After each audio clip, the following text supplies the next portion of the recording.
this is Penny. This is my Power Air Fryer XL. I've had it for many years. I want to share with you today what I think about it and how often I use it in the kitchen. So when you open it, you just pull it out. This is the frying pan, and you push the plastic inside. Press this button. You can take this part out and put it back. Simply just set it down. It will connect, and push this back. Here I'm frying some frozen fries. Put it inside.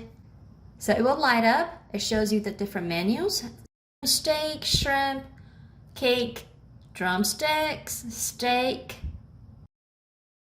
For French fry, it takes about 18 minutes. You can change the time, you can change the temperature. So yeah, we'll let it cook. So the sound it makes is basically from the fan. And 18 minutes is up. My French fry is done. Let's take a look. It's nice and crispy. Got this golden color, very good looking, and it tastes really good.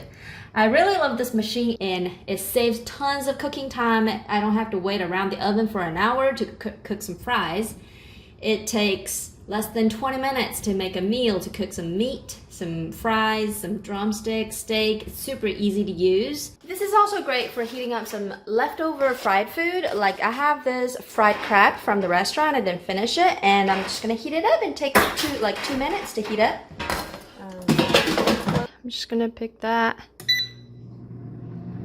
Of course, I'm gonna stop before 18 minutes. So it's been 3 minutes right now. I'm gonna pause it right here and take a look. And it's gonna be nice and crunchy. This air fryer is a very useful tool. I use it at least 2 or 3 times a week. It saves me tons of time just to cook a simple meal.